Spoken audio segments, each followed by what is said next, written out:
Welcome back to All This Math. This is Professor Parker, and today we're getting into some geometry.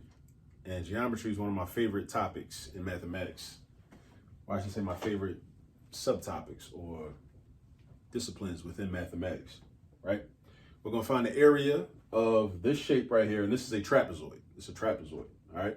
Now, a trapezoid is a quadrilateral. What's a quadrilateral? Prefix quad means four, lateral means side.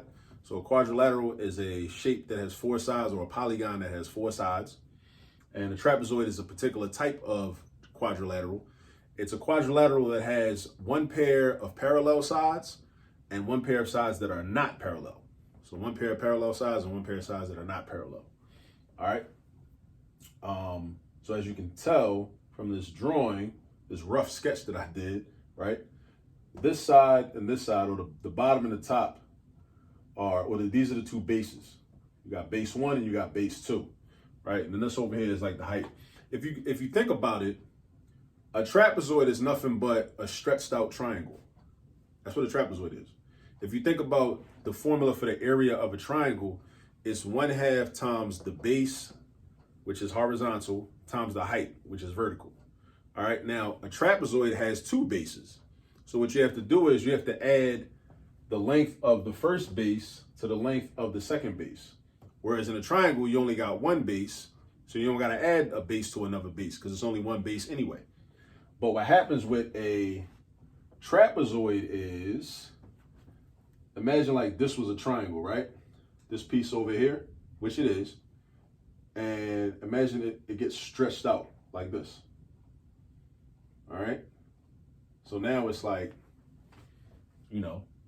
you got, this piece over here was connected with this piece over here. There would only be three sides. It would be a triangle as opposed to being a quadrilateral. So think about it like that. And that also helps you, like it should help you.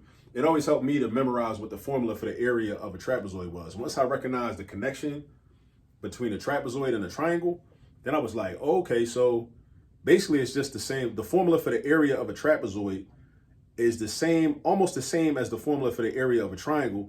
You just got another base. So you got, instead of just base, you got base one and base two. So check this out. Because since we find in the area, we need a formula. So let's say our formula is A equals 1/2 times, instead of just base, like with a triangle, we got base one plus base two times the height. Now base one and base two go in parentheses, right? Because they need to be, that sum needs to be added together, the sum of those two bases. So then once you get that, once you know the formula, right? That's half the battle right there. Once you know the formula, write it down. You should memorize it as soon as possible though. If you don't already have it memorized. Then you got to identify, you got to say, okay, well, what's B1? What's B2? What's H? Because we're trying to find A. We're trying to find the area. So if I know what B1 is, B2 is, and H is, I could just plug the numbers in there and just do the math. Then I'll be done. So now I look at my figure and I say, okay, well, the bases are horizontal lengths, right? That's a base, right? And this is a base. Even though it's not necessarily sitting on this, like imagine this is the ground, or this could be a table right here that this trapezoid is sitting on top of. So the length of this base is 12. And another thing too, let's be careful. Sometimes you might see a dimension drawn or written, and you might think, oh, that 12 is just from here to here. But that's not the case. This 12 goes from here all the way to here. If this 12 only represented from here to here, then there would have to be some type of indication. There had to be some type of explicit indication to let you know that. So B1 is 12, B2 is 8. The H stands for height. The H stands for height. The height is always vertical. The height is never slanted. So the height can't be from here to here. The height can't be from here to here because those are slanted. Those are not vertical. Vertical means it's perpendicular to what we would consider a y-axis, or it forms a right angle with a horizontal line. All right. So if you broke out your protractor, this would be 90 degrees, right? And see, this symbol right here means that this is a right angle.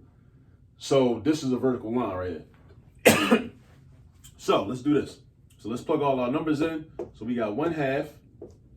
Base one is 12. Does it matter which one you call base one and base two? No, if you want to be different and call this base one, call 8 base one, and call 12 base two, it's not going to matter. You know why? You're still going to get the same sum inside the parentheses, right? So now we got 1/2. Now, it's a couple ways I could go, right? It's a couple ways I could go. I could distribute the 1/2 to the 12 and the 8, not to the 7, not to the 7. Well, actually, I guess I could do that too if I wanted to. That still would be correct.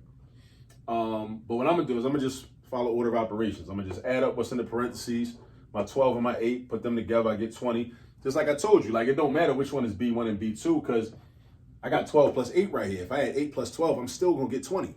It's not gonna matter. I'm still gonna get 20 regardless.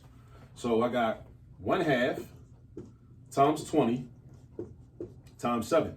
Now, I'm gonna still go left to right because that seems pretty easy for me to do. If it was easier for me to do 1/2 times 7 first and then multiply by 20, I would do that, but I don't think that's easier. So 1/2 times 20 is 10. And then my last calculation is 10 times 7. 10 times 7 is 70. And let's give it some units. The units were inches. And whenever we find area, our units are square units. Because by definition, and I probably should have said this earlier, by definition, area represents the amount of 1 inch. You look at the units we got inches, right? If we was dealing with millimeters or feet or yards or miles, whatever, it would be the same. 1 by 1 inch square units. So how many little squares can I fit in here that are 1 inch by 1 inch? And that is the area. So in this case, I can fit 70 little squares that are 1 inch by 1 inch inside this whole space. That's what area means. Like technically, that's what area means. That's what it actually is. How many little 1 inch by 1 inch squares? Because you know squares have 4 equal sides, so the dimensions are always going to be equal in terms of the length and the width. That's why it's a 1 by 1. So whether we're dealing with inches, yards, millimeters, centimeters, feet, miles,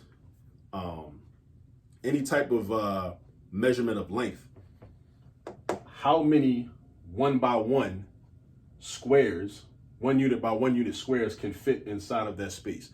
That's the definition of area. Perimeter is different. Perimeter is the length of all the sides, the exterior sides added up together. So it would be 1, 2, 3, 4. If we knew the length of this side and this side, and we could probably figure that out. We would need a little bit more information, I think. But that's the difference between area and perimeter. But at any rate, this is the area of this trapezoid. Now all we did was use the formula for the area of a trapezoid, look at the diagram, plug the numbers in, and then follow order of operations. That's it. That's all you gotta do. All right. All right. So a little bit of GED math, and go get some practice. Go do some more problems dealing with finding the area of trapezoids. Even challenge yourself. Challenge yourself to do this. Find some problems where, and I need to do some videos about this also because I don't think I have any on the page already. But find some videos, or not videos, some examples where you're given the area and you have to figure out what one of the missing bases is, or you're given the area and you got to figure out what one of the missing heights is, or you're given the area and you got to figure out, I already exhausted all the different options, I guess. But yeah, I'm gonna do a video on that. I'm gonna do a video where we know the area and you're given the area and we have to figure out what one of the bases is or what the height is. All right. So imagine like in this problem, if I said, okay, the area of this trapezoid is 70 square inches and base 1 is 12 inches and base 2 is 8 inches. And let's say we did not know that the height was 7 inches. We can figure it out. We can figure out using algebra that the height is 7 inches. I'm gonna do a video on that. Stay tuned. Stay tuned. I'm gonna do a video on that. It's gonna be on the channel pretty soon. All right. But at any rate, in the meantime, go get some practice, and I'll catch up with you on the next video. Peace.